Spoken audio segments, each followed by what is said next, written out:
Hello and welcome to NewMediaEthics.com. My name is Rich Green, and I recently had a chance to sit down with Dr. Joseph R. Blaney, who is the Associate Dean of the College of Arts and Sciences at Illinois State University and also a professor of communication at ISU. He recently co-authored and co-edited a book called Repairing the Athlete's Image, Studies in Sports Image Restoration, edited that along with Dr. Lance Lippert and J. Scott Smith. Dr. Blaney is also one of the lead scholars in regards to image and image restoration, and this is our interview with Dr. Blaney.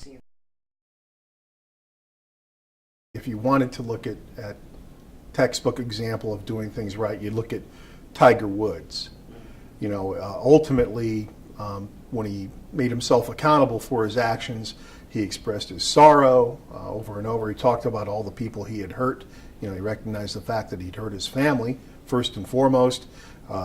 He'd let down his fans, he let down the game of golf, he let down his sponsors, and that he was going to try to make amends. You know, he was going to go to counseling for his problem, and ultimately came back. His career is back on path now. He certainly did lose a boatload of money, but he's still a professional golfer, and it's interesting that golf ratings went up as soon as he re-entered the game. Yeah. So I think Tiger Woods might be an example of someone who did that very well.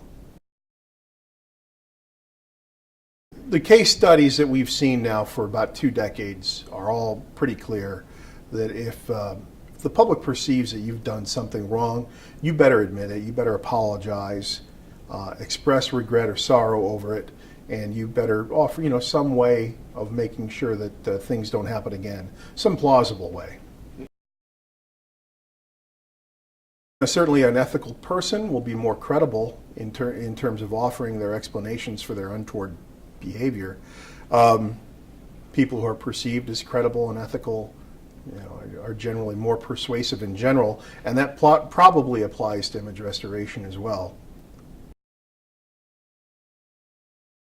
Well, denial is necessary. If you didn't do anything wrong, you shouldn't admit to doing something wrong.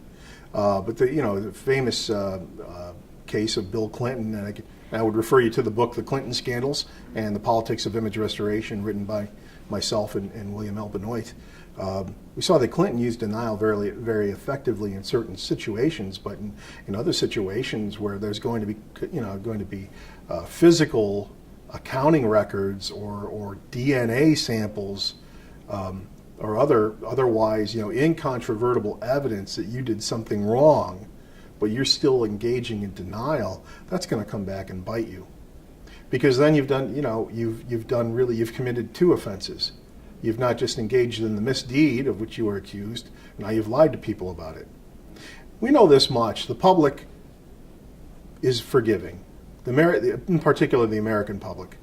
If you are sorry and people perceive you to be sorry and you're expressing that mortification, promising not to do things again, they'll let you off the hook. They really will. But they don't like being deceived.